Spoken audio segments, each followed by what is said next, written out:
Good morning, Azeroth. It is the 1st of May 2025. Grab your morning beverage and welcome to the stream.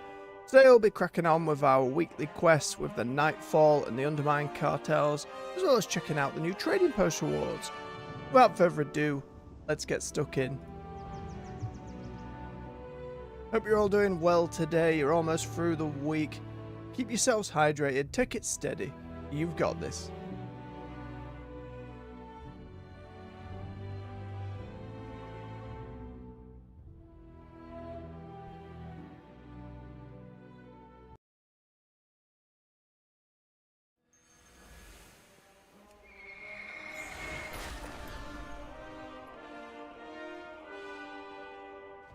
They nab up this quest from Bran for the weekly. Inquiring minds just got to They do, Bran. the supplies. See you down below. Let's get ourselves over at Nightfall, see if we can catch the event.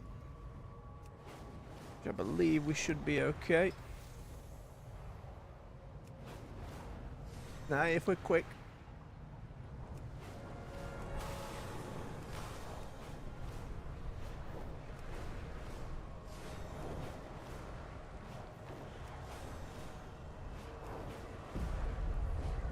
We got to check the Great. We'll do the Great Vault when we get back. It's fine. Not like we'll need the upgrades here.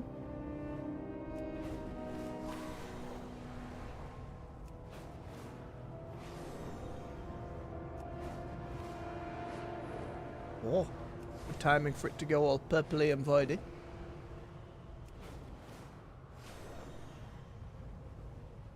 So they revealed the name for the 0.7 patch coming next, which is the Legacy of Arathi, so we got to assume there's some more Arathi and Nightfall based things happening.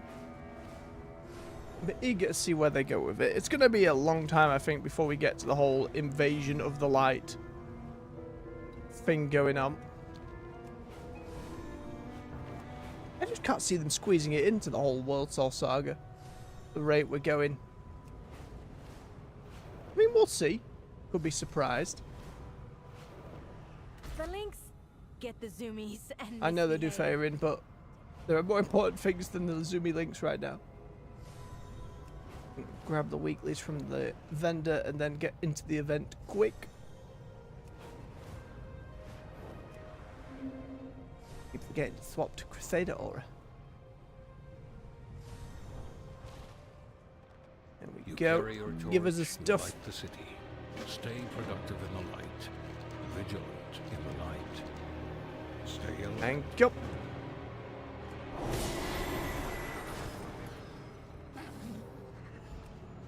Burn those defenses to ash before they turn the tide of battle. Far away. It is dead over here. I know what I should expect on a Thursday rather than a Wednesday again. I took yesterday. Just wasn't feeling up to it. I don't want to bring a real negative energy while I'm streaming, so thought better of it.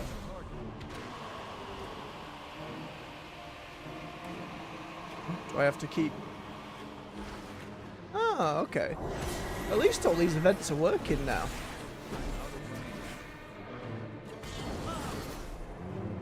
See how far I can push this bar. Not quite solo. There's a couple folks about as the event started. Others running in.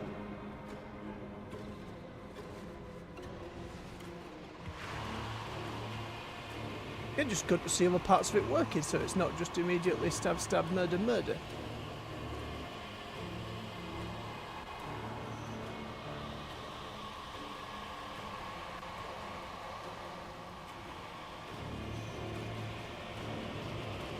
Come on. There you go.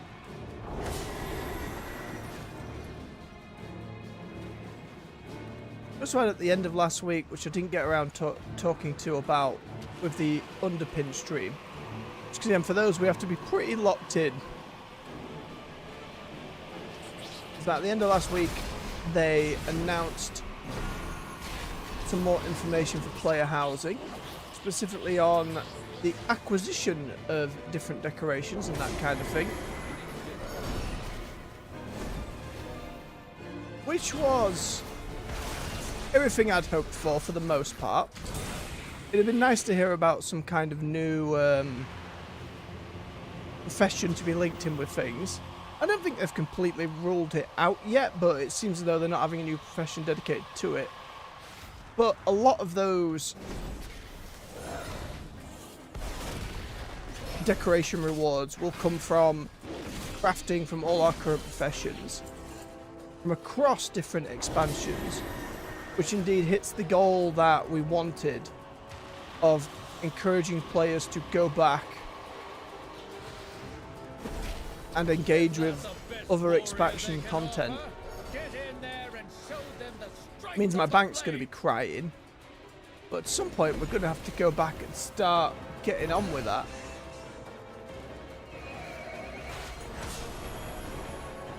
I've got a few bits and bobs left over from each expansion, but it won't be anywhere near enough. But especially leveling up the specific mining and blacksmithing from each expansion. There are a couple that I got pretty far, but not loads of them. So it is going to be a lot of different content. A lot of different objectives coming up, that's alright. Better than just booping dudes.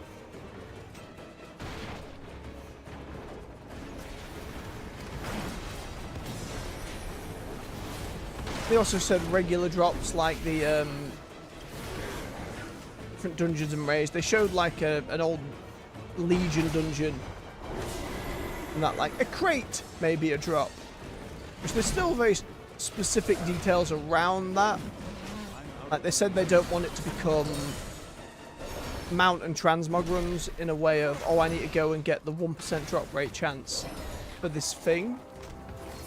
But because you can only have one of an object in a house, Get in there, soldier.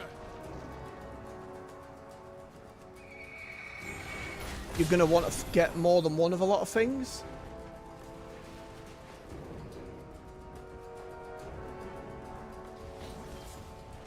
Where is this dude? Ah.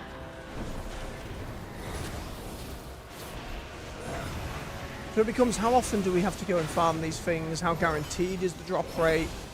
A lot of stuff like that. There's also going to be stuff on regular vendors. Like, yeah, the example they gave was the Stormwind reputation vendor. So you get that reputation up to like Revered or something, you can buy a nice rug from Stormwind. Now there's certainly a lot of reputations, especially the older ones. I don't think I ever did Aldor and Scryer that far on either side of that spectrum.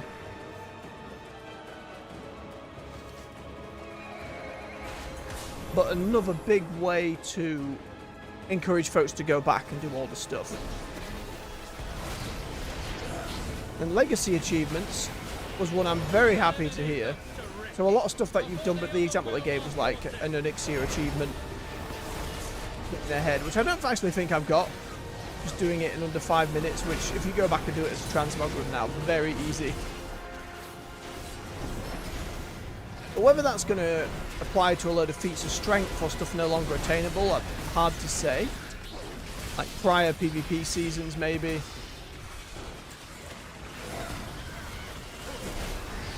There's a lot of possibility there, and they said this will be something that they keep adding to. But what I found most interesting for the profession one is they said, oh, you need a new resource to go with those professions. The example they gave, it said like ironwood lumber, which, alright, not a new crafting profession to make stuff, but maybe a new profession to gather wood? Because where else do you get all this wood then? Would be my question.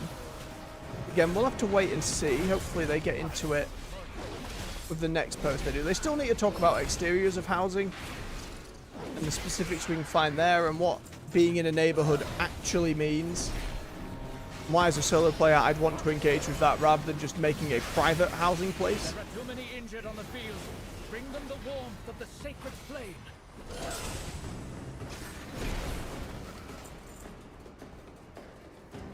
But I expect they're gonna have plenty of reasons to have us doing so. So overall, net positive. I know things with this patch have been pretty negative in general. Even to the Siren Isle, the fact we had a new zone, even if it not necessarily overstayed its welcome, but it just ran out of stuff to do. This event by itself doesn't live up to that. And it wasn't exactly a gigantic bar.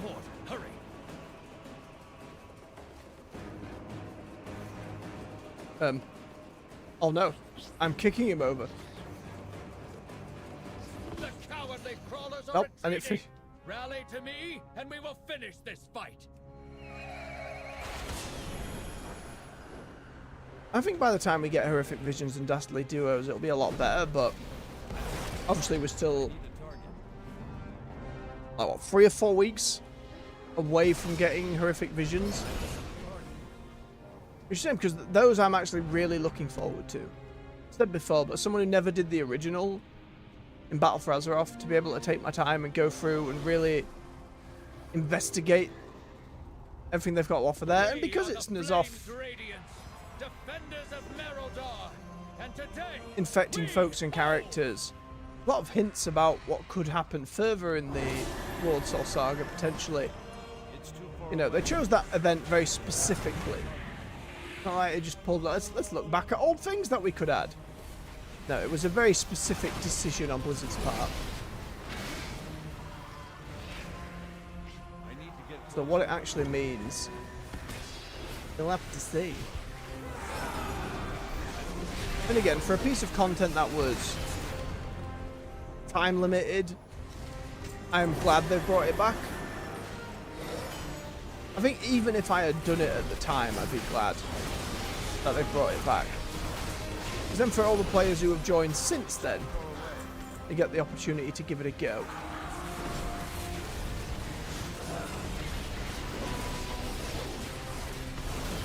It's nice to see, by the way, even it being a Thursday, as this event's gone on, a lot more people have showed up. I'm sure there are ways that you can farm the rep, but I saw a few thumbnails in the first week. Oh, get like level 9 by the end of the first week. I don't need to rush. I'm okay. Can't make this content last. Do not relent until the battle is won. And the big one.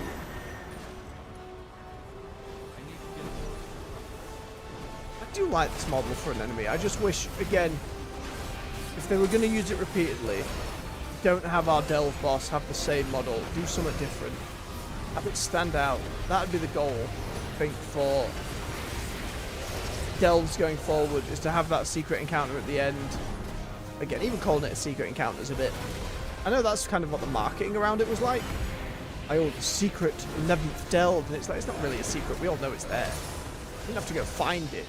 You know what I mean? It was just kind of a part of it.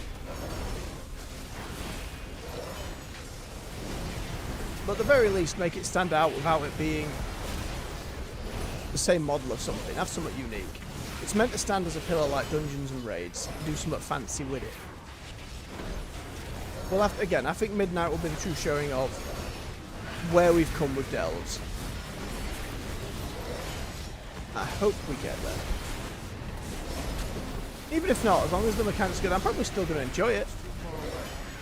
But it'd just be a nice bit of icing on the cake, you know?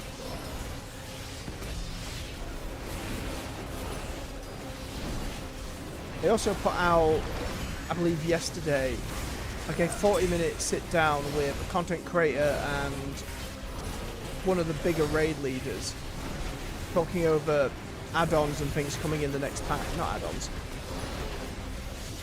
UI changes and interactability coming in the next patch.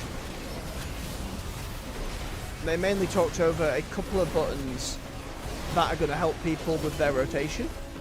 So it'll highlight which button you should probably be hitting next. Just average. It's not going to make you top the meters or nothing, but just as general advice, especially for newer players, or you're going to a new class, or you haven't played in a while. Ways to help you get accustomed to it again. And an advanced option of that being putting all that on one button. But stay vigilant.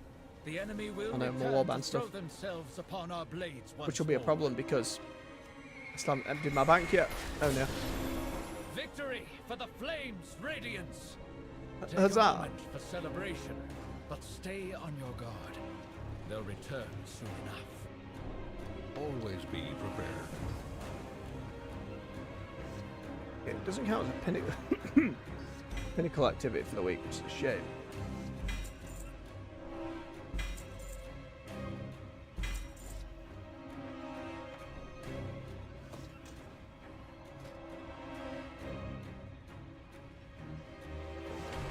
Catch up things. Then we got the. Feel the warmth of the sacred flame. I'll grab these shirts while I'm here. Why not? It's not a lot of resonant crystals. A foul prophecy. But ways off getting any of these though. Find joy in the flame's light. Enjoy.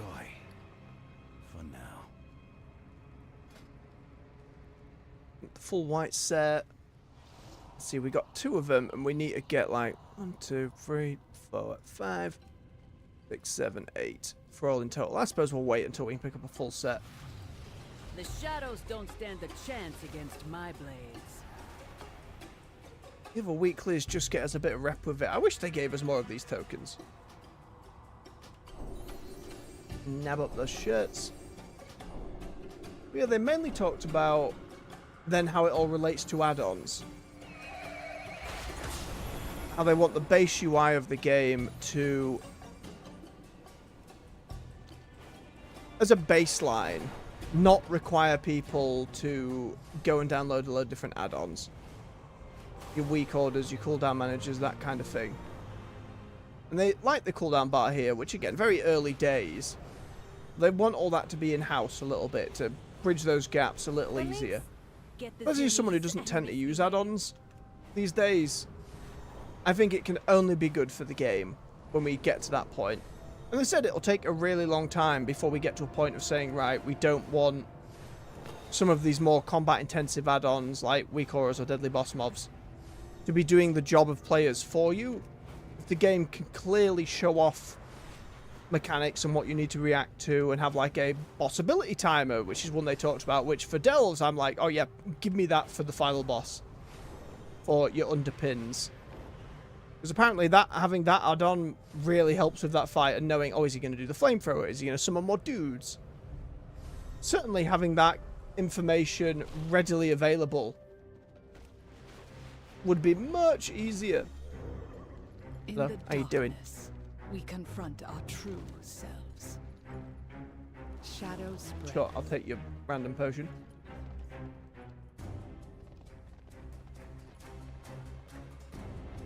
Okay, so each one is just killing more Sareki. That's fine.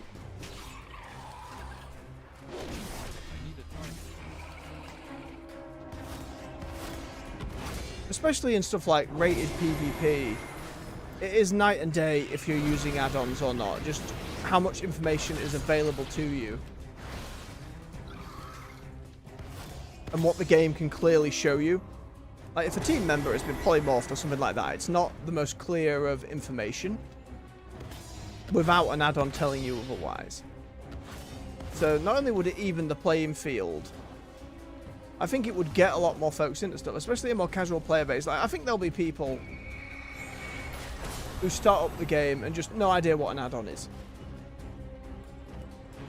You know, whether they haven't played MMOs or RPGs where mods have been a thing.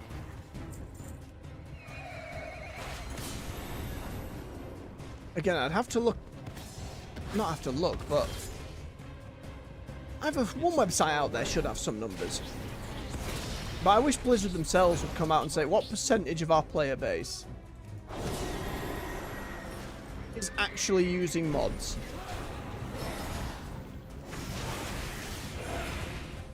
I mean, Ian did say during that interview that of the mods folks have installed, like the main one people use by a substantial margin is damage meters, and I'm not fond of damage meters because of a lot of the toxic behavior it created, and that I assume it has continued to create. And there is more to the game than just big number go boom. Especially in the more intensive fights and mechanics. But I understand as a barometer for people to be like, how am I doing? How do I stack up on this spec or in this fight? Just as a general, how am I doing? I understand that's really useful. I can't argue with that. But again, once you create a tool like that, there will be people who are shitty about it. I think it's really unfortunate because it stopped a lot of the fun design with the Evoker's support spec. Because it was technically a DPS and it wasn't a healer. So, because a lot of your damage was based around the damage you're increasing for others, it was very difficult for people to judge if an augmentation evoker was doing their job or not, from what I understand. And I think that just means Blizzard were going to take less risks with new specs or even classes in future. Which is a shame, because I'd love to see more unique and varied roles in the game. Just makes it more interesting.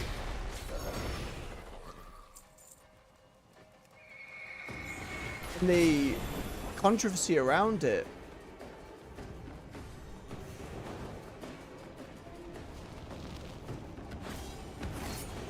I think I'll just put a halt to stuff like that. Or at the very least make them really tiptoey around it, which you don't want. Especially when it was like a mid-patch spec. That hadn't really happened before, in my memory. Alright, there's one.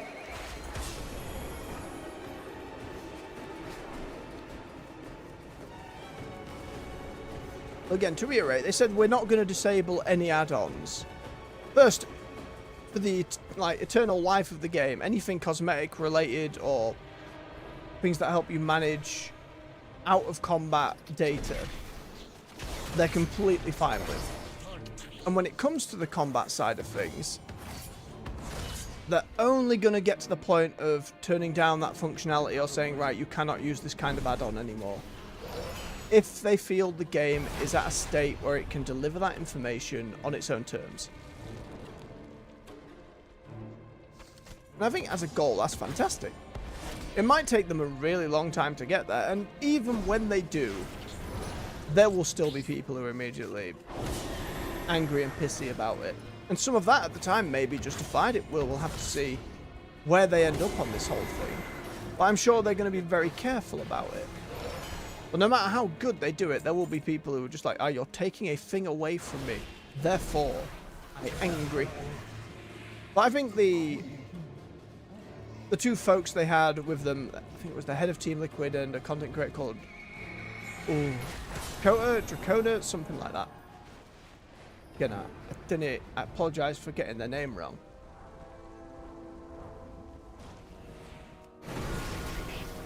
But we're talking like it would be really cool to be able to bring a little more of that skill expression and communication back to raid teams rather than having an add-on basically doing a load of that work for you, because it just takes a lot of fun out of the fight.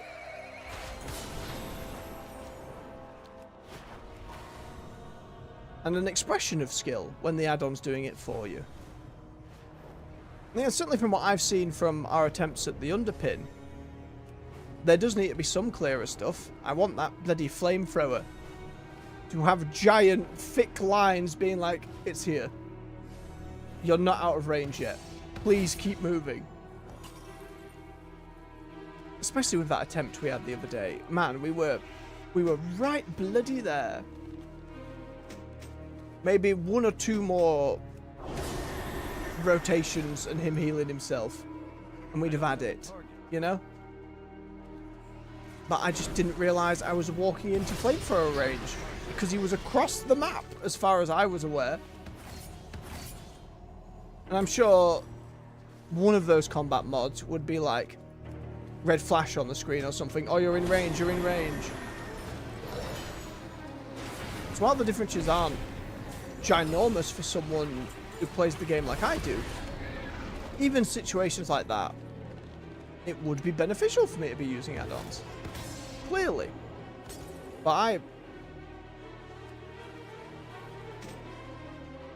I know it's not a hassle, really. Right? I know it's not really a big bother. I just...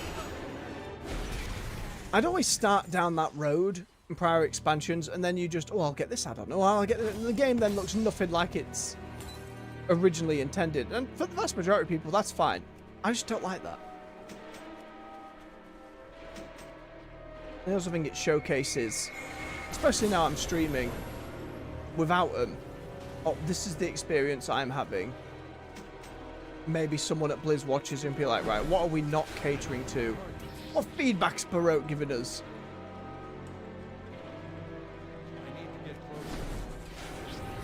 We'll see over time. Again, I don't think even by the end of the World Soul Saga they'll be at the point of saying, right, we've hit where we want to hit to disable some of those combat add-ons, but at least they've got that conversation started, you know, and that's one of the really important parts. It's really difficult for devs to want to be so open with communication these days, just because of the vitriol you can get online. We recently seen the one of the head developers for Teamfight Tactics, which is the auto battler League of Legends spin-off, which has done really, really well for itself. One of the devs on there goes by Mort Dog, and he's been streaming onto YouTube and Twitch for a while, sometimes doing patch notes, playing games on the PTR, playing games when a patch has gone live. And it's really informative, and it's been pretty fun to watch. But he's having to take a step back just because of how shitty players have been. Especially when it's like bigger streamers and content creators, because every other word out of their mouth is, oh, devs don't know how to balance their game, devs are shit, game is shit, but I'm playing thousands of hours of it every week. It boggles the mind to me. And then there seems to be no responsibility for what that creates in an audience. Because you're basically giving your audience free rein to go and do that level of harassment. And people can say, oh, just ignore it. But if you were getting death threats, pinging your phone every hour of every day, you're not going to feel great about it. You know? The Emperor rewards. I see a lot of devs not even bother. It's hard to blame them. Even in cases where fans are just really excited for something, like everything that's happened with bloody Silk Song. I never played Hollow Knight. I watched a few playthroughs and it looked really cool. But I don't know, when it comes to Metroidvanias, there's a part of it that just never clicked with me. But I certainly enjoyed watching a few goes of it. But the community around that game adore it.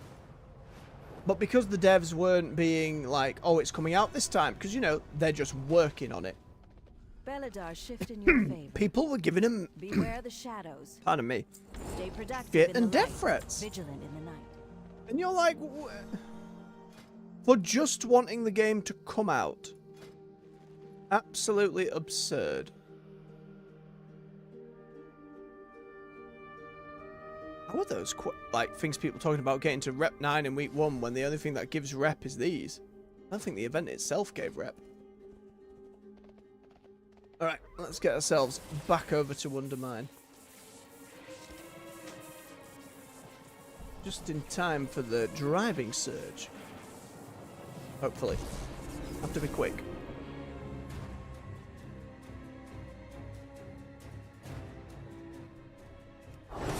And I think it's something that, especially as younger and younger generations have gotten into games and got online,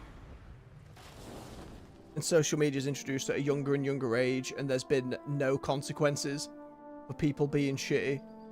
Like, next to none, basically. These issues of just what is acceptable behavior online, and people are like, oh no, I can tell people to go kill themselves. I can go be the most hateful shitbag in the world, and it's fine. The cartels are always hiring Like, temp that workers to pick up odd jobs. See if you can lend a hand. it's going to take a lot of work to be curbed. Good stuff. Don't let And none them of those work big you companies want to do that work. Won't find better. I'll be waiting. Because again, a lot of that shit drives engagement. Things that make you angry or let you be shitty tend to get engaged with more. What's the pity? Start your engine, Toots. You got a job to do. Off we go.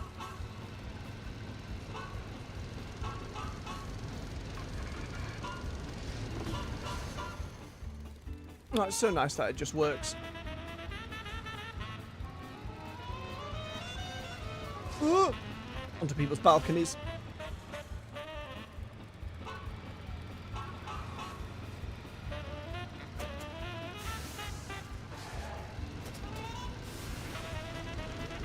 I'm in through. You did the job, and you didn't total your car.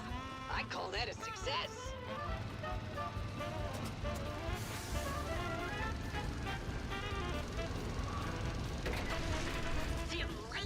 And absolutely no airflow. Perfect day for a race. The dark views just can't keep out of trouble. Need to get closer. Do something about it. I know, Baron, so many. We get about half the world quest done because then we need to rush off and do more driving. We'll come back to it, it's fine. Good job, Dollface. You made sure I got my cut of your tip, right? Always do now. You're alright.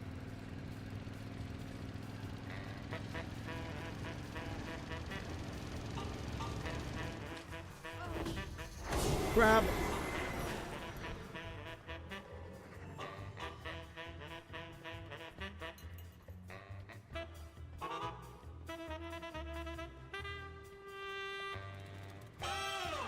Oh, nearly biffed it. We're alright.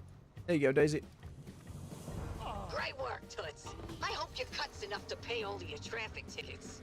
I mean, I did go straight through somebody's balcony. Probably not ideal. I'm out of range.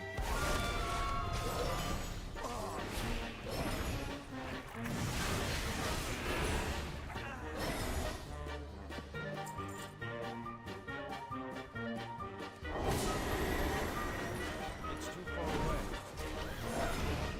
Trying to find something just to distract me yesterday. And there's a show that I'd heard of a while back. What We Do in the Shadows. Which, very dry humour about just vampires living in Staten Island. I don't know much about places in America, but it's pretty good. Usually, that kind of humour doesn't always sit well with me. Again, that very dry... Straightforward's the wrong word, but I think you get the vibe I mean. But I ended up quite enjoying it. Especially the main cast, I'd say of like 5, just do a really good job at being unique and interesting between them. The fellow who plays Laszlo I'd seen before, a friend of mine, we lived together, introduced me to another show he was in, I think it was called Toast of Britain. Honey, sweetie, baby, sugar plum. Again, very similar humour, very dry, very straightforward in that. I don't know if what you see is what you... There's probably a name for it. I don't know if it's quite satirical. And I thought it was alright, but I think with this theme it kind of works out pretty good. Would you like a top hat? How you doing, pal? So I got into about the 2nd season. Somewhere in there.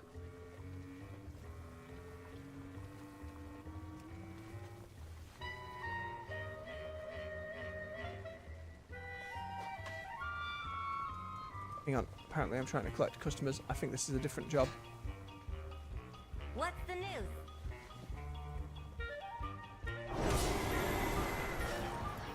Yeah, it was a different job. Come back. But they're like familiar assistant because he's looking up people's ancestry and stuff like that. Welcome. Turns out to his the was best Van place Helsing. ever. Like, oh, I'm a famous... Oh, I love vampires. And he's just accidentally killing a load of vampires. Dollface. And there's something about that just really made me chuckle. And Just don't tell the rest of them I said that, okay? I like that they kind of keep on going with longer ongoing stories as well as the individual episode beats. That's something I always enjoy. Gives it a little... Rather than a Monster of the Week thing, there's just sort of this... And that's probably not the right term to use for that kind of show, but you get what I mean. I like when there's a big overarching story. It doesn't have to be overly impressive. I don't have a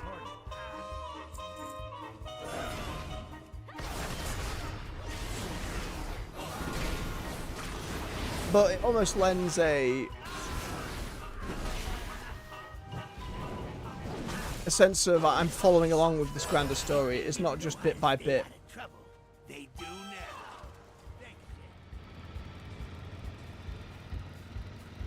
Just a little hook that keeps me more invested in a show. Out there in the marinas, bad for everybody. Help 'em out. You get a steak. Or a burger, rather. Hey, you! We got a mech that's out of control here. Could use a few hands to shut it down. You in? Yeah, hang on. No, I'm a little busy. I'm still driving. You do the How many work. more we got? I 3 don't more. break a nail. That's a win-win for me.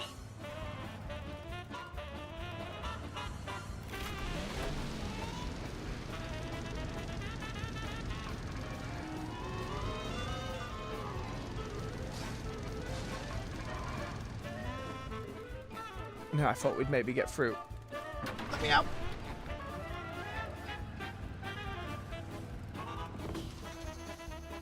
Yeah, let's test your knives. Come here, stab it. Didn't use his knife, just shot holy flames at him.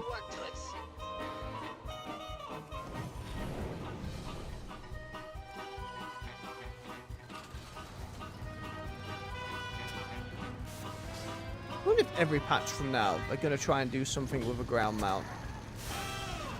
I'd find it really surprising if they did.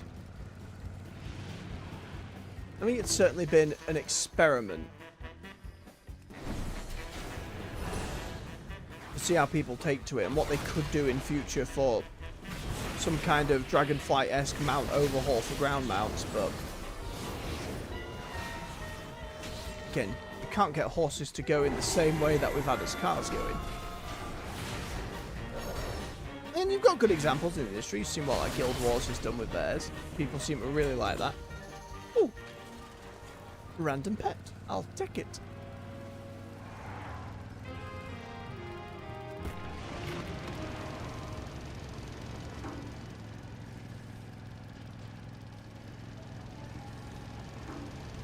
Be some form of acceleration or not speed you up as you go. But again, the answer would then always be, why would I not use my flying mount? Crews have a higher turnover rate than a log on a river. Go recruit some nobodies to come be Take a somebody. breather. That'll be the 10 jobs done and another pinnacle one done. I don't know if it's cracked keystone still. I'm never going to use it. Go away.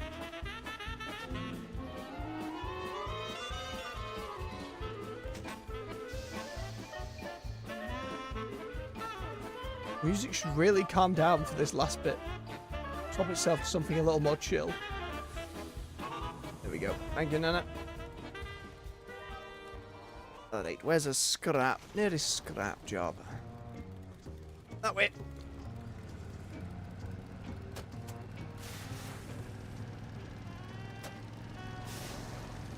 Let's see if we get there in time. No? Not spawned yet? Despawned? Hard to say. Oh, yep, there's the next one. Easy to get these knocked out.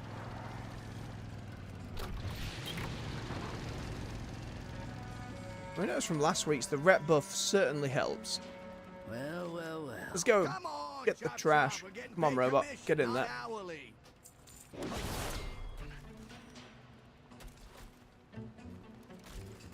Take a moment, have a swig of his beverage. Make sure you're doing the same out there. Keep yourselves hydrated.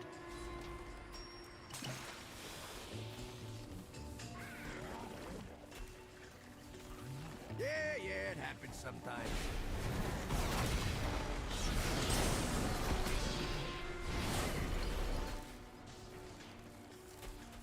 Just saying about the potential for the 0.7 patch coming next, at the very least, I'd expect some story to... Pardon me, oh no, it got stuck in my throat. But damn it, cup of tea, you meant to do the opposite. Yeah, it happens sometimes. Oh, yeah. But unlike this current patch, it'll be nice to have some story leading us into whatever comes next. Because again, that's one of the main reasons I play the game, which I'm sure many will stub their nose at, but I've always liked WoW's story. Even at its worst, I found somewhat to enjoy. Whoa, that is a big one. I'm just hoping it lasts a little longer. Like the, what was it? The lead into the Undermine patch with the Haranir and with the Kirin Tor.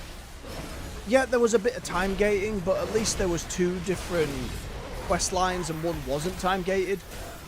So there was something to do straight away. Which again, I think this patch has shown, look, just don't do the time gating stuff. You really don't have to. We'd really rather you didn't.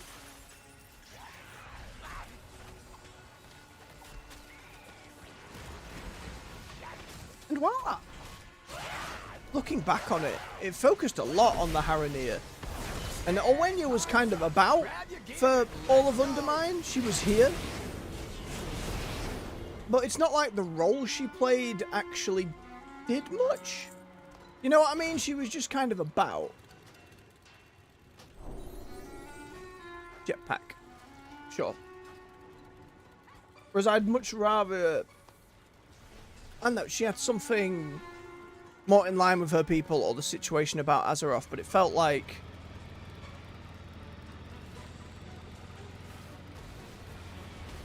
she's just kind of there. Because at some point they're going to make them an allied race, and at some point it's going to become more important. Which again, I'm excited for when it does become important, but it kind of just felt like we're doing it for now. And that big, there doesn't seem to be a payoff for her presence yet. Again, fascinated by the culture of the Haranir. Want to know more, want to see more, but we're not there. And if a 0.2 patch is a load of ethereal stuff, that doesn't seem like the kind of place where we would get a load of Haranir involvement. Maybe Owenia comes with us. But that's not the same as going to where her and her people are. Not again. Maybe that becomes the 11.2.5 patch. You know, make it Siren Isle-esque and do a bit of a zone for it. But it feels like a whole new culture, city where they live, that kind of thing. That seems more Mechagon-sized, you know, not a 0.5 patch. At which point it's like, well, when do they do it? We're going to get to the point in Midnight where Silvermoon and the Sunwell are going to be attacked. We need to get some Elven allies, or any allies that we can. Will it then be, oh, let's go get the Haranir? We need to go with Owenia because it's dire, and if the Sunwell falls, that's really bad for the World Soul. And how that links together is still a bit of a mystery. Is the Sunwell somehow can't be like a font built directly to her just because of when the Sunwell was created? You'd have thought if there was one, it was the Well of Eternity, and then, you know, that all blew up and separated all the islands and continents, rather. I don't know where the Haranir fit going forward. It just seems odd to me. I'm excited to see what they do. You know, we will see, one way or another, where they're at. On scrap pile. Where you going? I'm going to start heading somewhere and you're going to pop up. I can feel it.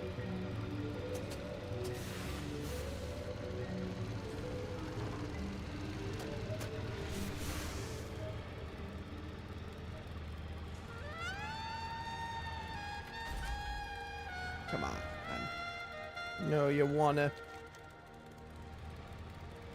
It's been pretty instantaneous.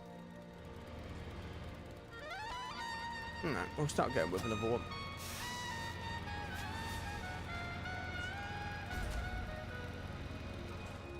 How did this one work? It was just free trial, so people by opening shiny boxes for them. These mobs cleared out of the way. I got stuff to sell for pirates. Get out of here.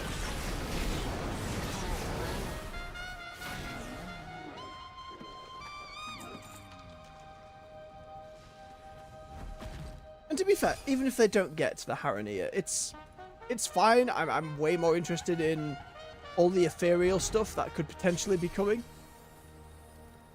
It just seems odd to introduce all the Haranir and not really have a place for them yet. But maybe there'll be some crazy tie-in with the ethereals that none of us will see coming, but I doubt it.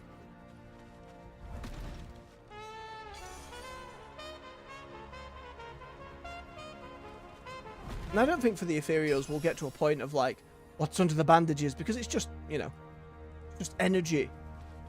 That's one of the reasons why I think it's difficult to say the ethereals will ever become an allied race, because what are your customization options when you're creating a character?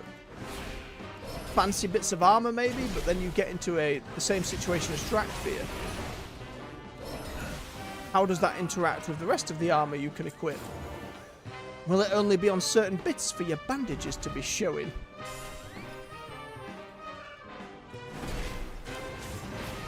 Now, as much as people think they want ethereals, I just don't seeing them have the customization options. I mean, I'm welcome to be wrong about it. And Emilis joining prior streams being like, ogres. Ogres more than anything else. It's just, where do you do that, you know? Maybe an inevitable pirate expansion. Maybe that's where you ogres. Ogres with pirates.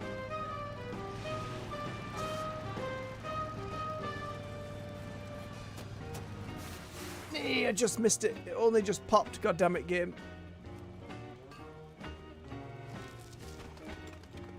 You scumbag. Let's race next. Ah, it's an upstairs race. We need these jetpacks tested. Grab one and get in the air. Let me know how it handles. The patch in the future where all our friends from Undermine will come and assist us. Goblins jetpacking in from the horizon.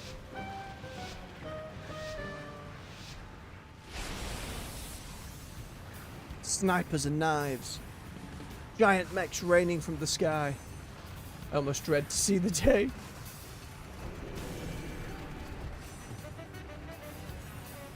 Again, I think it'll be a long time before we get anything like specifically Goblin related, but you'd like to think that the work we've done here with them leads to their involvement sometime soon, but again, there's just too many races in WoW to heartily say one way or the other.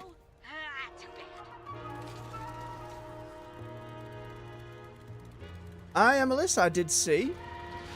So there's the version of it where it will just highlight the recommended next button, try and help you learn a bit of your rotation. And then a step further, the automated one that will just make that button swap between what they detect is good for your rotation in that moment. And the downside will be it will have a penalty to the global cooldown. So you won't be as efficient, but it should be a really good way for either a more casual player, or someone learning the game, or somebody who wants to brain off or learn a new spec. And certainly when so many players end up using add-ons that essentially tell you your rotation for you. I mean, I used to use one of those back in Cataclysm. And it was just, you know, a big button right next to my thing, which was like, and then hit this button, and then hit this button. So players are doing that shit anyway. And like they said in that video, I think I talked about it a bit earlier, they want the game to get to the point where if so many players are going to that kind of add-on, it just makes more sense for them to do it in-house to lower that barrier to entry. Which is fine. Certainly every time I jump on a spec I haven't played past my paladin, I'm like, I have no idea what I'm doing.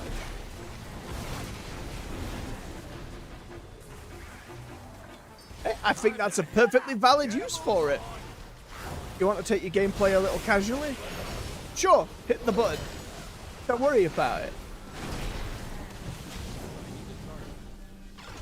There we go. There's me stuff. Right. Got our other world quest to be getting on with.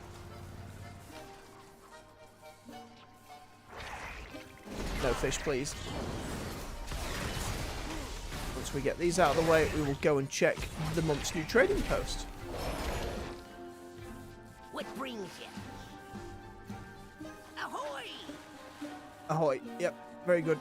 I don't think I'm technically a lifeguard, but sure. Where's my fish mount? No, please. Oh, I can chuck it at the goblins rather than just... That's good. So they have to be in the slow water. There you go.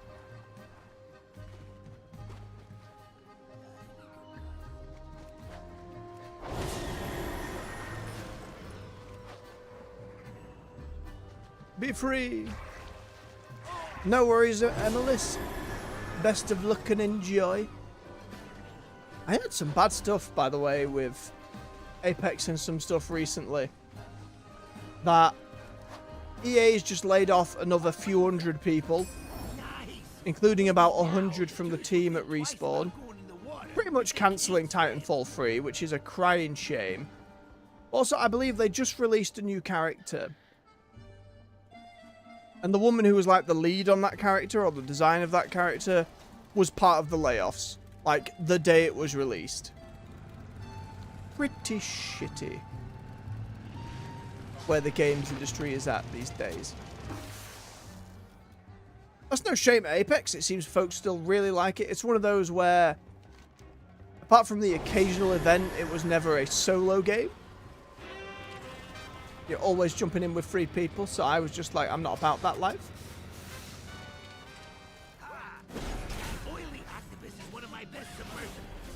I have not heard that rumor before. And to be fair, the extraction genre is still so small and niche in the grand scheme. There's still room for a game to come through and make it more approachable in a way like Fortnite did for Battle Royales, or WoW did for MMOs.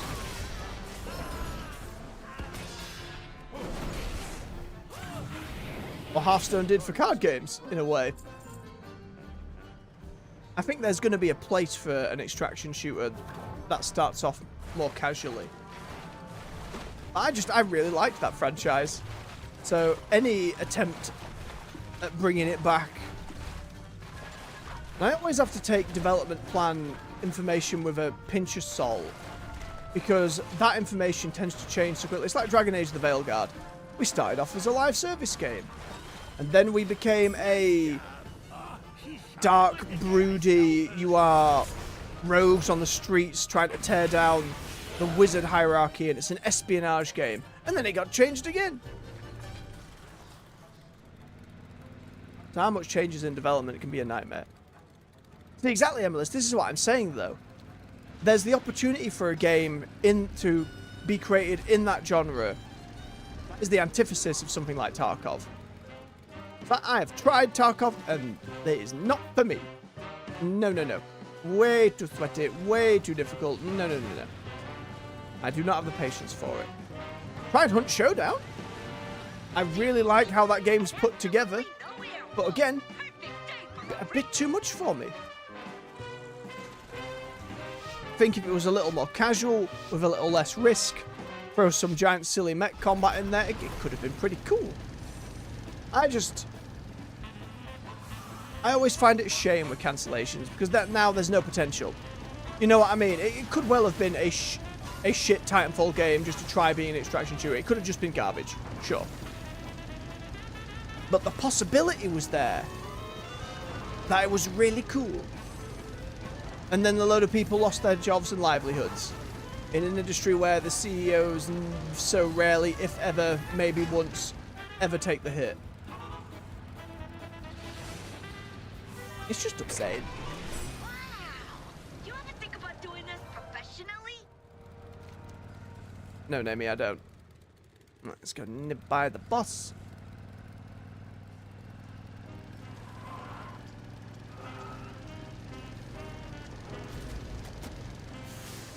But to be fair for Titanfall, that second game's campaign was way better than I had any expectation for it to be.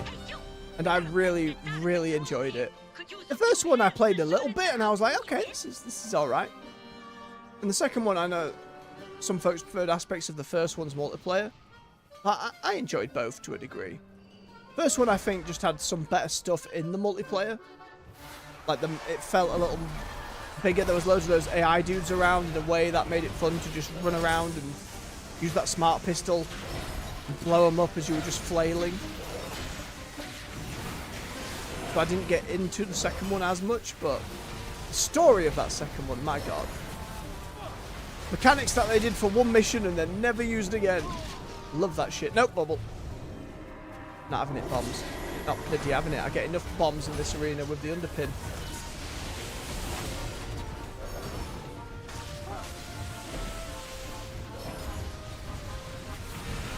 Nope, too much red on the floor.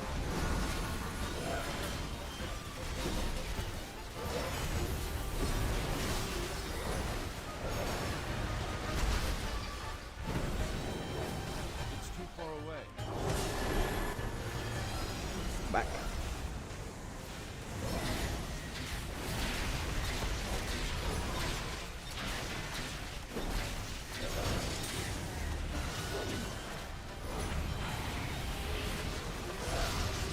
God damn it. Oh, double bomb. No. Why are you like this?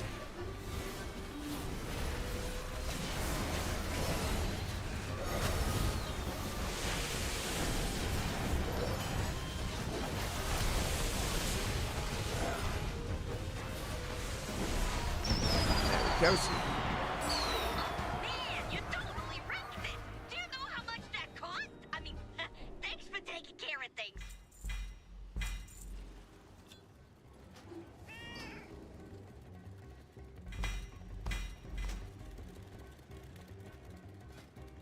Oh, purple one, not white one. Shame.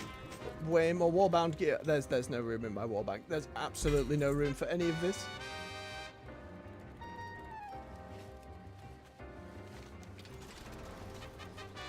Okay, we've got the sniper, and then 3 more down there. We'll head in that direction.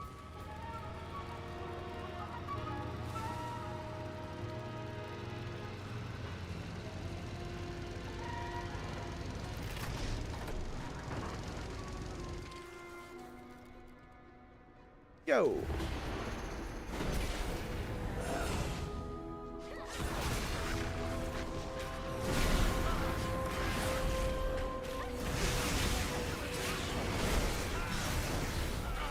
Have it, Trogs.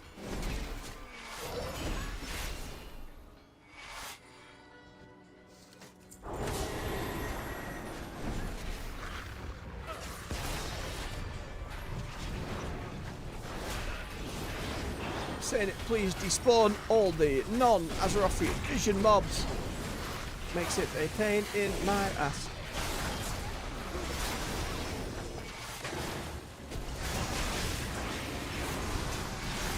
To lay on hands, meant to potion, but it's okay. It did the job. I'm out of range.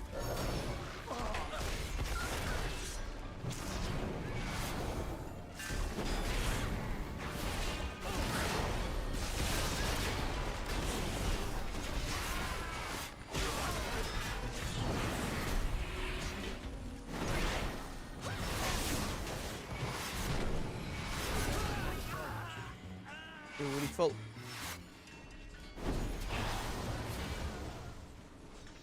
It's too far away.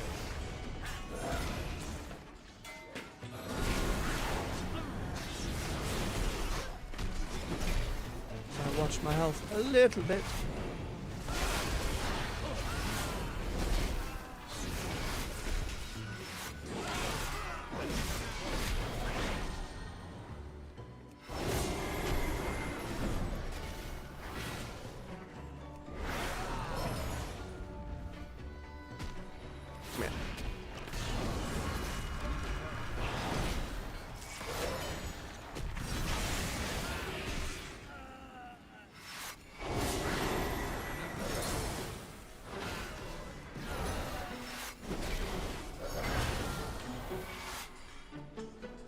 Ah, finally.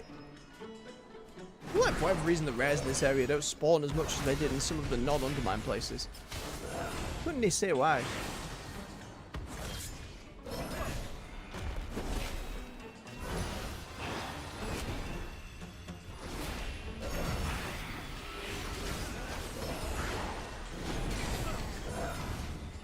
Ow. Son of a gun.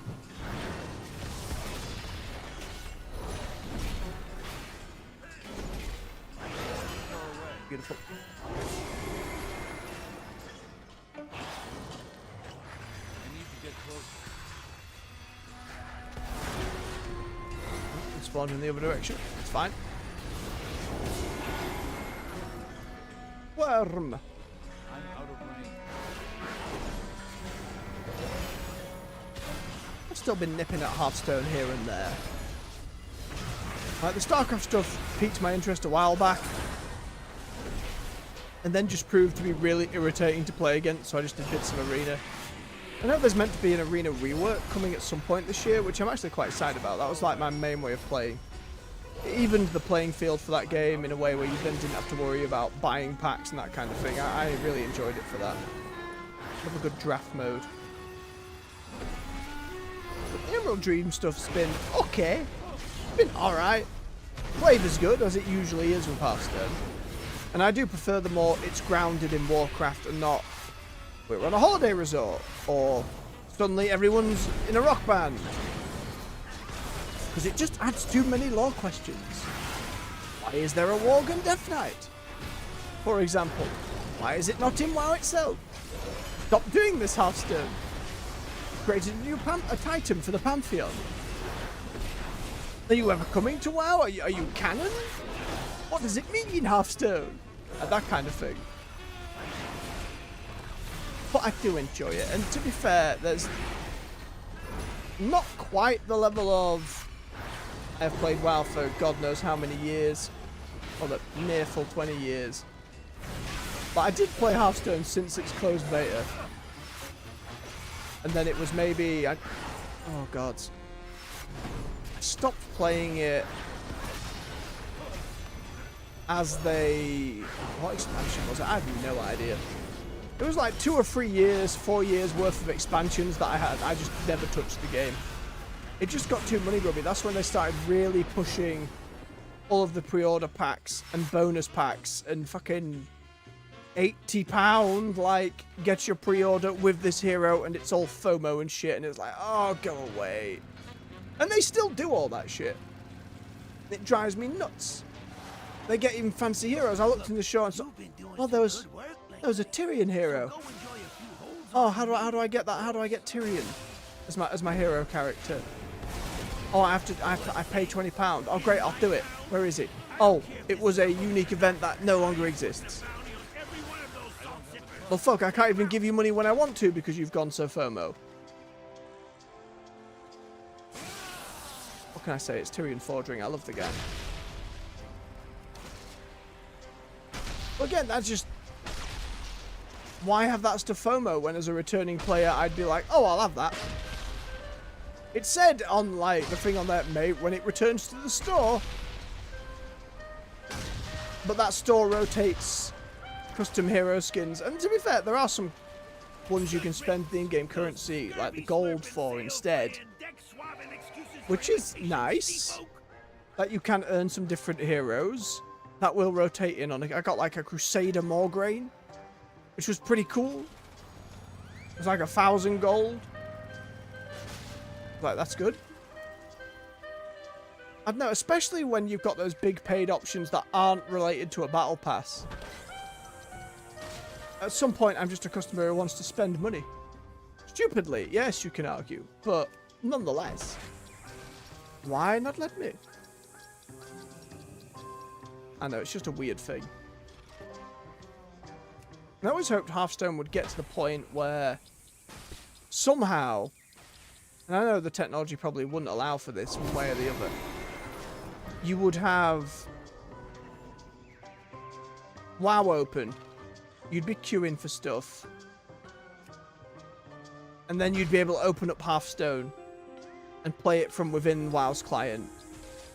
I know a lot of people, especially when Hearthstone first came out, a lot of WoW streamers just had Hearthstone in a window and would swap while they were in queues for whatnot. But to have it within game, the idea of your character was sat at a table, and like there were people playing it within taverns within game, was always like a really cool idea.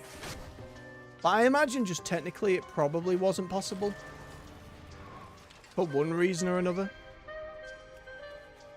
Still, it'd be a very cool thing to see. And even if I don't play it like I used to, I nip in on occasion. Only because Legends of Runeterra is just really quiet at the moment. And I've played so much of that PvE mode that the new events they do and the way they make that difficult just get more frustrating. Like, one of the modifiers is just, we double the health and damage of all enemies. And it's like, well, that's just...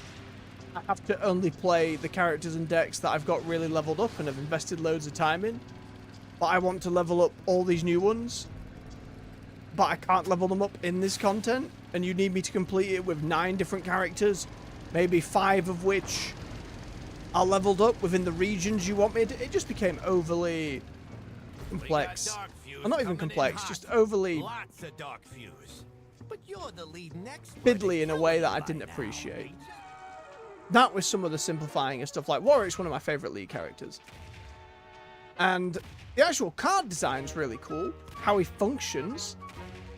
But he doesn't have any voice lines. He doesn't have a level up animation. And that's something they had to knock down on just because of spending to keep the game alive. What they could actually do. And it was the same with Ambessa. But especially how good some of those are. And that's one of the reasons I love that game so much. Like, you play Aurelion Sol and he levels up. And you wonder at his creations. And he flies across the screen and blah. And it's fantastic, right? To have that gone and be some universal kind of meh level up animation.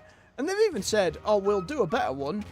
But it's still going to be universal because we can't afford to do uniques anymore, and we'll work with the League team to try and get some of those voice lines over into the card game, and that's something. And yeah, that is something. That's better than not. Absolutely, it's just from where that game was. And I honestly think there's a huge amount of player issue with that. Like, their monetization efforts didn't work. People weren't really buying the skins for cards. People weren't really buying the boards. Not at the numbers they needed. And when they first went to the PvE mode, and it was really popular, they were like, oh, we're going to change our development resources. We're going to do loads of stuff with this PvE thing. Then a large vocal part of the player base was like, ah, no, son, that is a PvP game. Is why I play it for PvP, and you for doing this, and you're gross, you suck. And they were like, okay, we'll walk it back. We won't actually do any of that. We'll keep our focus on PvP, keep the PvE stuff as a lab mode, and and then those people didn't stay supporting the game. If they'd have gone PvE back then and pushed the monetization back then, I reckon the game would be in a good state, to the point where they didn't have to make all those trade-offs and cut-offs. But competitive players in any game tend to be the whiniest sons of bitches. Especially like we were talking about the TFT head earlier. You just go and give people shit.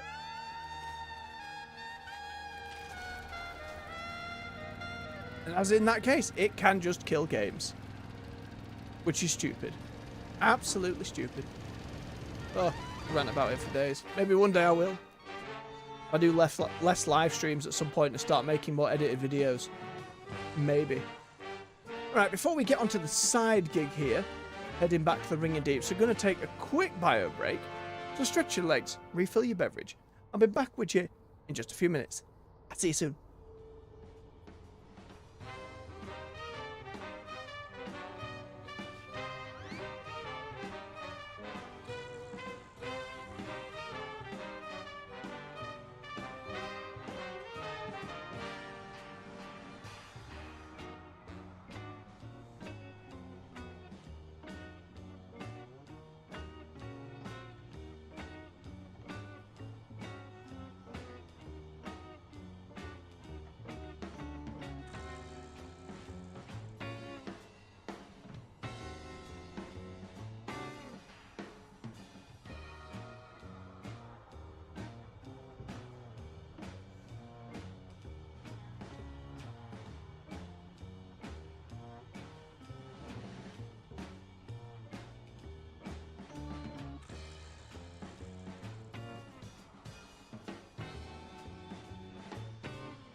And we're back.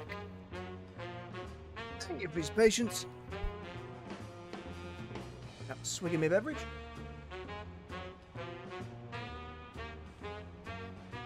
Let's grab these side gigs. Special recipe for you. Always read the labels. Shaken, not stirred. Captain our Valor Stones and our crest, that's okay. Stay sharp. That one doesn't even give me my bloody... How many of these give me the... See, that one gives me the steam weedle stuff. Why don't all of them? That one gives me bilge water. Wait a minute.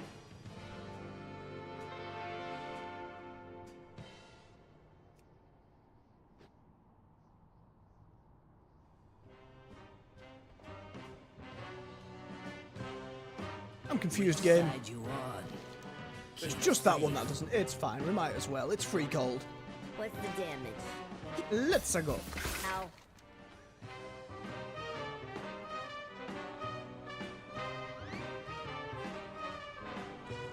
So we'll clear these out and then have a check of the trading post before we call it for the morning. I know through this patch the WoW streams have been a little shorter in the morning, and that's the nature of where we are in the patch cycle. When there's more I want to be actively doing, there will be longer streams. When there's new expansion especially, there'll be much longer streams. As there was going through the story of the War Within.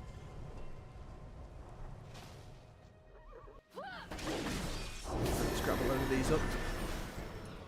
Come here, you lot. Bonk, bonk, bonk.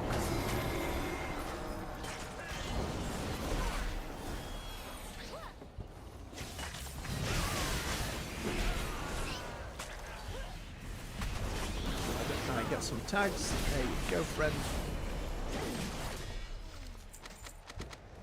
Ooh, nearly cleaned out straight away. Lovely.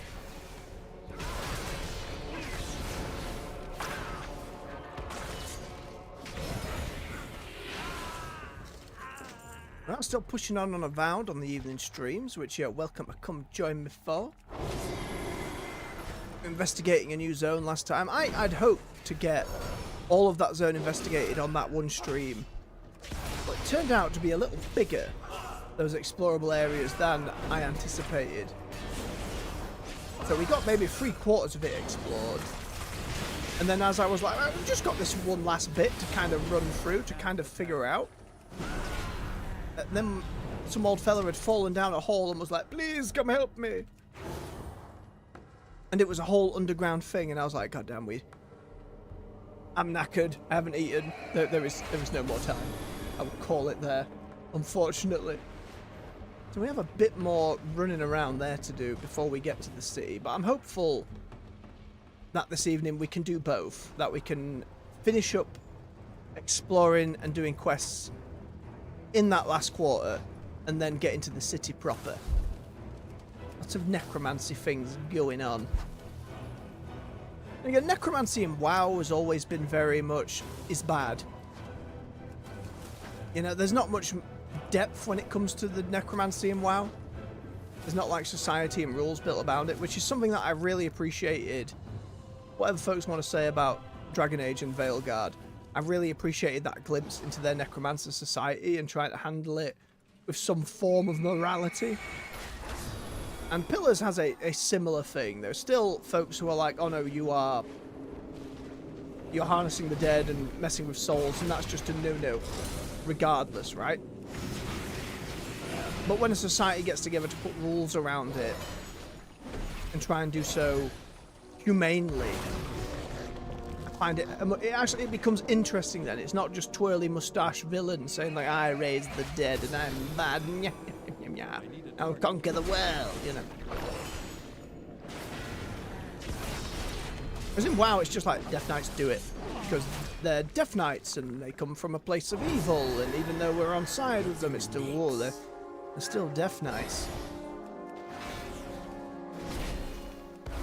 Not like there is conversation about the raising of the dead and where it is acceptable and how different races and aligned characters feel about the act of necromancy in WoW, other than that's a bad necromancer, go get him. And again, WoW doesn't often have space for that kind of thing, but it could. maybe when we go back to Ice Crown in the last Titan, maybe as we get to the uncontrolled Scourge, maybe that is an opportunity to take a more nuanced look at necromancy within WoW. I doubt it, but that'd be pretty cool.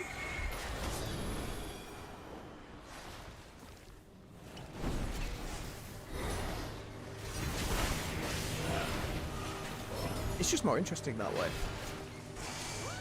And I've never been much of a fan of playing a Necromancer. Again, that's just because I tend to not like minion builds. In any game, really. I'm not one for having a load of, whether it's animal companions, or whether it's undead minions, or whether it's a load of totems. I am not about that. I like it being me, and my plate armor, and my big sword, and my healing magic, and hopefully lightning magic. If I can't get all of them, fine. I'll do what I can in between. I think out of all of those, just having a great sword tends to win. Like when I played Diablo, it was very much be a barbarian because two-handed go smash.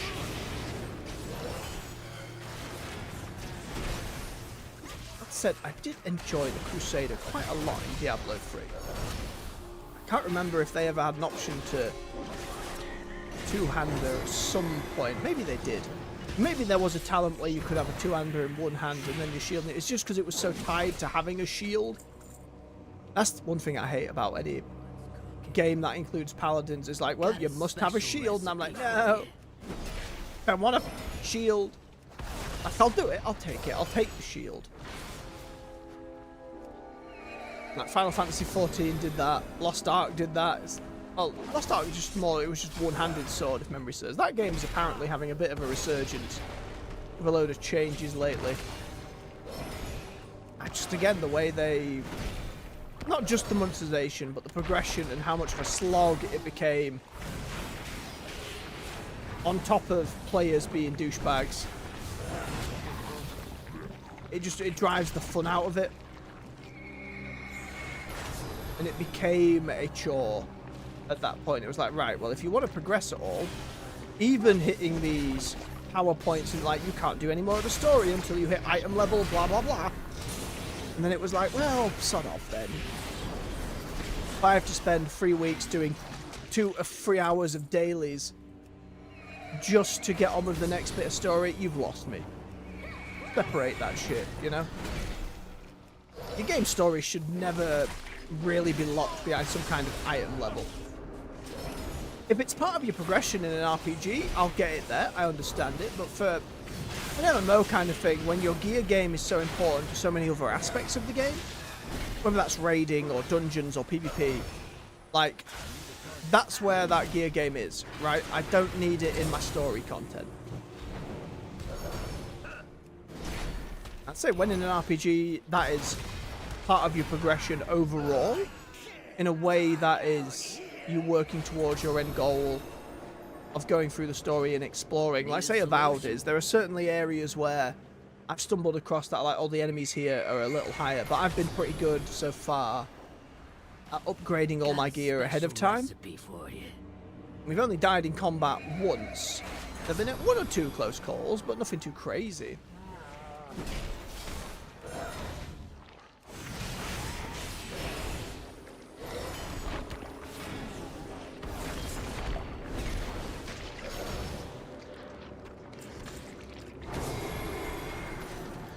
I'm grateful for, like, I'd rather WoW did time gating than it was like, oh, have item level blah blah for a story quest. And don't get me wrong, it would be pretty cool for story quests to have actually some difficulty to them. For world content to actually have some difficulty to it that isn't just number bigger, health bigger. It'd be lovely to see. But not at the detriment of just doing the story.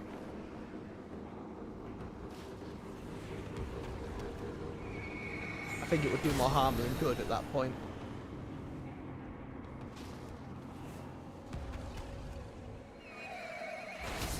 Where are these goblins? And growths. Growths and goblins. Mm.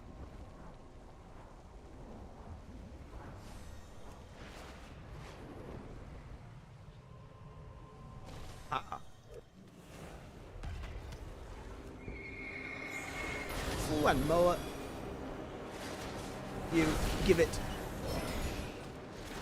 Be that precious thing, your dark soul. God, that game's coming out this month. End of this month, right? Night Rain. Can I get Vowed finished for May 15th when Doom the Dark Ages comes out?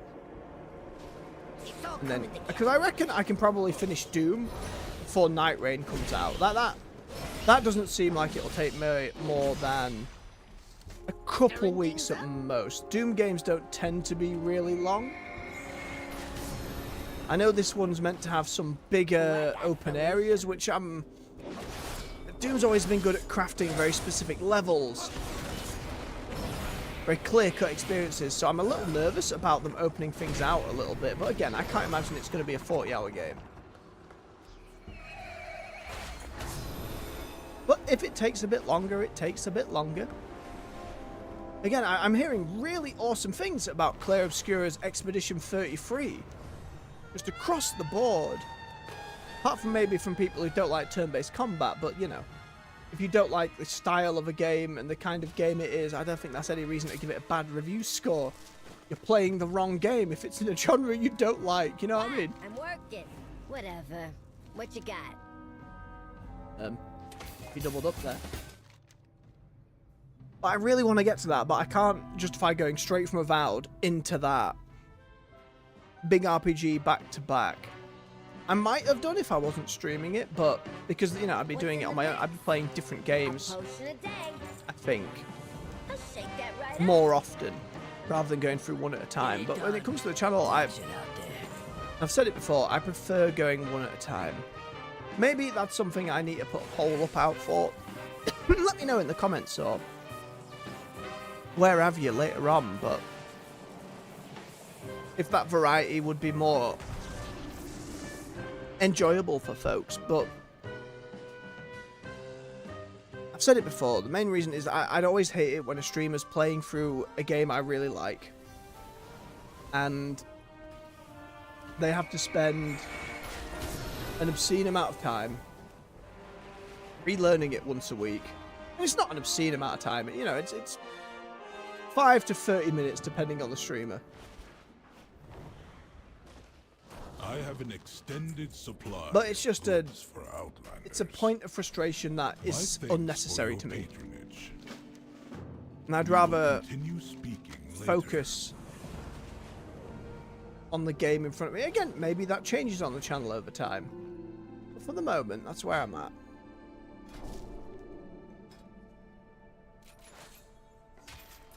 I have calibrated my process. Alright, Gearbank, show me. Bit bad. Bit bad. Yep, the enchanter needs to get up in this bitch.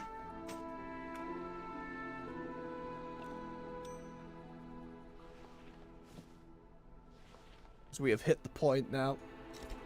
That's, how are we ever going to be able to grab stuff from old expansions without like buying gold with the goddamn WoW token? Because even then, that's not gonna give me that much gold, is it? Where's the WoW token these days? How much gold's that bugger going for? I have an extended supply of... Like, that's not even an upgrade right now. I'd have to buy maybe £100 worth of WoW tokens to upgrade my bank to that point. Like, Jesus Christ. I hope they give everyone a free warbank slot or two with all that old stuff. That'd be nice. Alright. What have we got, Trading Post? End of the guide this month is Witchy, which is a tiny little doggo. Isn't it cute? It is kind of cute. Again, I'm not the biggest battle pets. Ah, been waiting for you. Oh, thank you. We have, whoa, hedgehog with many apples. Why, isn't that adorable? The car is the most silly thing I've seen. What else have we got? Fox. That's very sad. I need actually a friend of mine will be immediately like, oh, my goodness.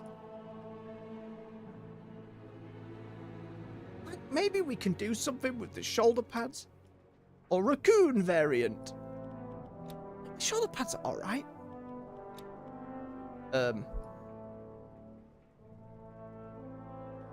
Is that like a gnome in a suit, or is it actually a meeksik? Okay. Dog. Okay, so it's a different version of Doggo, Tyvan, but with spikes. Look at how I leap around. Again, I'm not big on the mount ones. Heroic half shell. Am I turtly enough? Oh no. They've added Ninja Turtles cosplay. Chicken? Dream Warden's Blood Blade. Nightmare and Emerald Dream stuff. How much is that? 180. Night Hag's Blade. The blue version. See, I don't tend to use stuff with skulls or tree stuff, but there's a lot of options there. Ooh. That's some good druidic stuff right there. What else have we got? Shark Cat Pass. Blue version. Ooh, I can now. That's one I might use. What else have we got? So we're going to have red and blue for all of these then. That one's a bit over-designed. I don't think you need the tusks and the blade. They're not bad.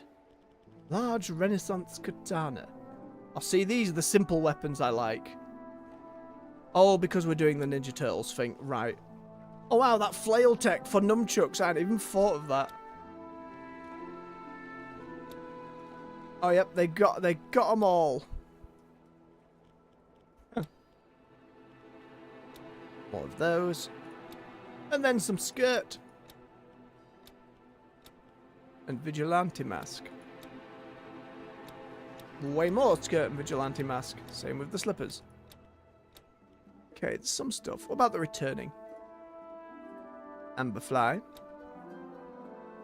Fancy floral dagger. Not for me. Whoa, that's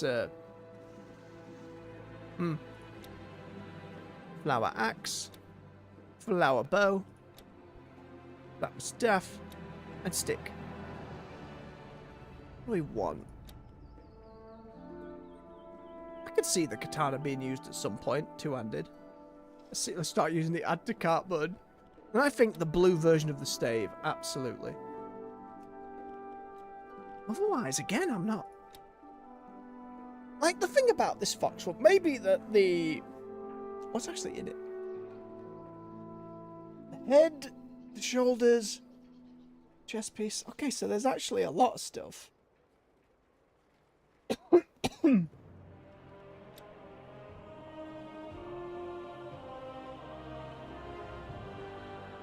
Could you do so? They do look all plushy and cozy. It doesn't look like I'd actually be able to do anything.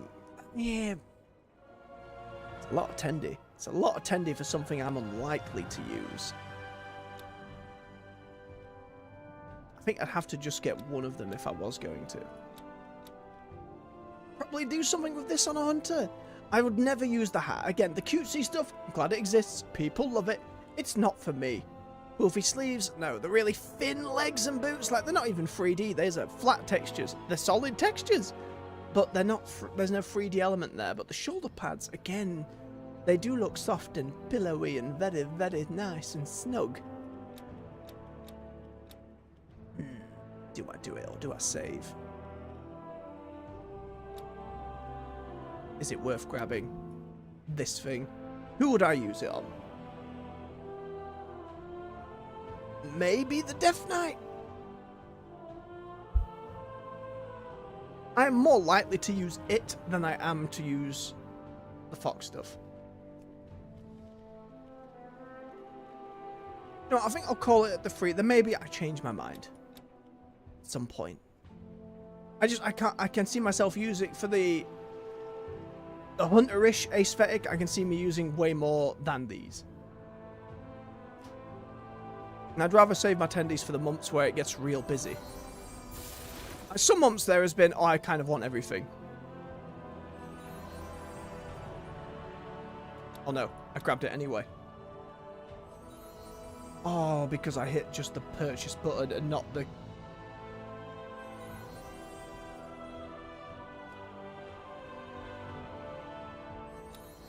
I've never actually done a refund before.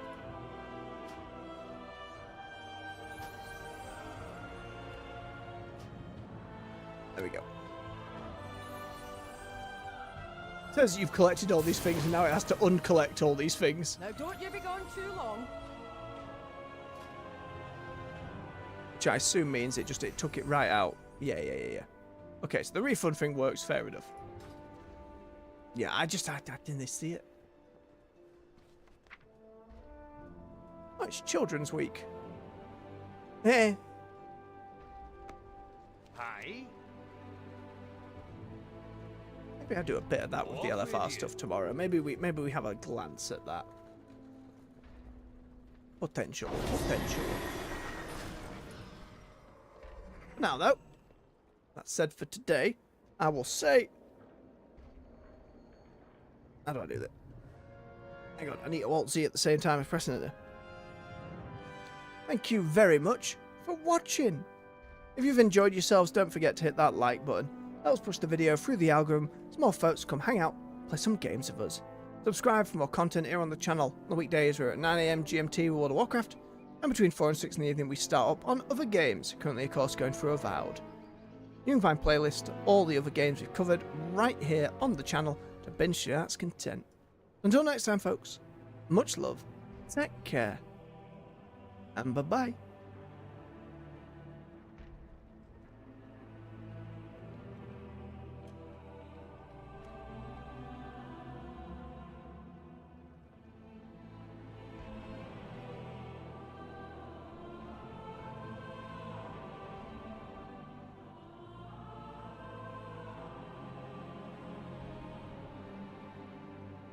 Cover for me. I gotta whiz behind a tree.